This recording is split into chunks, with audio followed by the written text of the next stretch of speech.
ইউপির faculty of security and strategic studies অর্থাৎ FSSS faculty নিয়ে। ওকে, দেখো FSSS ফ্যাকাল্টির প্রথমে যে বিষয়টা নিয়ে আমরা কথা বলবো সেটা হচ্ছে এখানে কতগুলো সিট রয়েছে এবং কোন কোন ডিপার্টমেন্ট রয়েছে সেটা নিয়ে। প্রথমত FSSS এ তোমার সিট সংখ্যা রয়েছে 300। এখানে 300 সিট আছে। এই 300 সিট দেখে আমরা কোন ডিপার্টমেন্টে কতগুলো আছে। প্রথমত এই যে ইন্টারন্যাশনাল রিলেশনস অর্থাৎ আইআর এর সিট আছে 100টা। আইআর এ কয়টা রয়েছে? 100টা।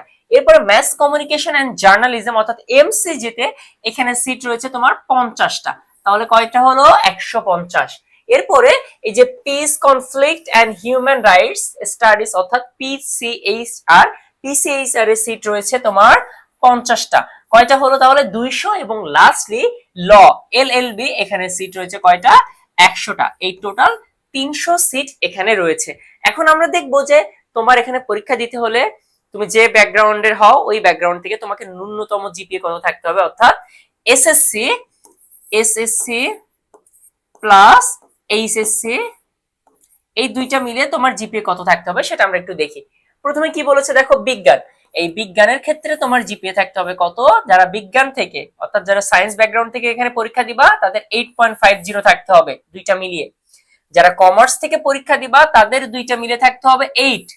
যারা মানবিক থেকে হিউম্যানিটিস থেকে যারা পরীক্ষা দিবা তাদের দুইটা মিলে থাকতে হবে 8। এই ক্রাইটেরিয়া যাদের মিলেছে তারা পরীক্ষা দিতে পারবে।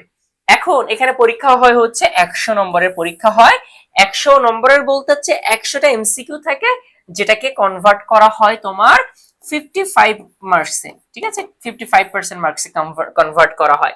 এখানে দেখো ইংরেজি থেকে প্রশ্ন আসে 40টা, সাধারণ জ্ঞান থেকে প্রশ্ন আসে 40টা, বাংলা থেকে প্রশ্ন আসে 20টা।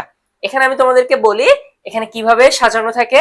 এখানে তোমার দুইটা ভাগে দেখো, এই যে 45% মার্ক, এই 45% মার্কস নেওয়া হয় এই এসএসসি এবং এইচএসসি দুইটা টোটাল মার্কস থেকে।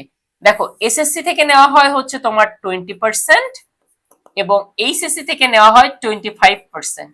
এই দুইটা মিলে 20 এবং 25% দুইটা মিলে 45% নেওয়া হয়।